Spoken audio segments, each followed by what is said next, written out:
Hi guys, আরও একটা নতুন ব্লগে তোমাদেরকে স্বাগত।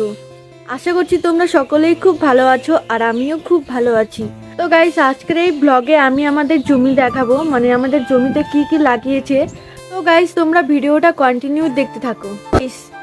মাঠে যাওয়ার আগে আমাদের গরুকে আগে খাবার দিয়ে নিই। পিছনে ফিরে দেখি গরুর খাবারগুলো শেষ হয়েছে।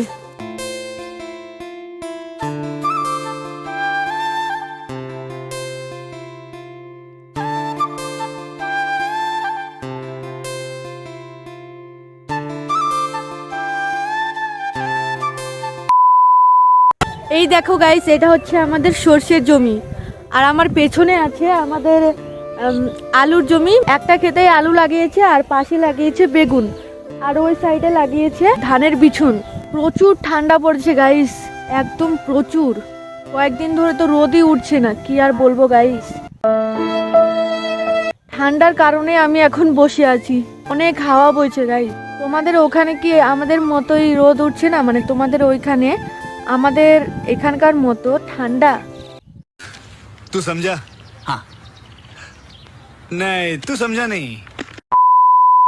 গাইস, আরেকটা কোয়েশ্চেন তোমাদের কাছে, যে তোমাদের ওইখানেও কি আমাদের এখানকার মতো ঠান্ডা পড়েছে, না আমাদের এখানকার থেকে অনেক বেশি? সেটা কমেন্টে জানিও। ভেবেছিলাম এই দিক দিয়ে ওইখানে যাব, কিন্তু দেখো রাস্তার কি হাল।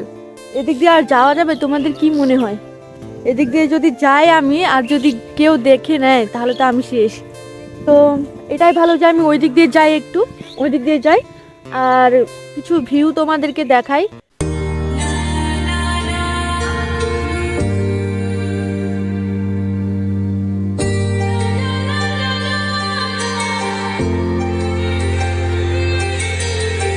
গাইস, একটু আগেই দেখলাম ওইখানে রোদ উঠেছে, মানে সূর্য উঠেছে। সূর্য বেসিক্যালি উঠেই থাকে, শুধু মেঘের জন্য দেখা যায় না। তো যাই হোক, ওখানে দেখা গিয়েছিল একটু সূর্যকে হালকা হালকা, একদম চাঁদের মতো দেখা গিয়েছিল। শুধু হাওয়া বইছে আর কুয়াশা, তোমরা তো দেখতেই পাচ্ছ গাইস কত কুয়াশা।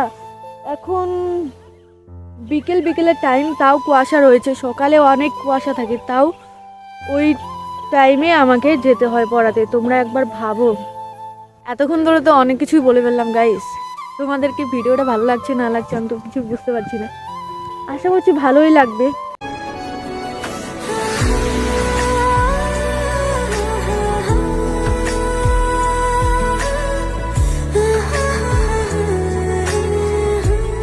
তো গাইস, ভিডিওটা যদি তোমাদের একটুও ভালো লাগে তাহলে অবশ্যই একটা লাইক করে দিও, আর আমার চ্যানেলে নতুন হয়ে থাকলে আমার চ্যানেলটিকে সাবস্ক্রাইব করে দিও।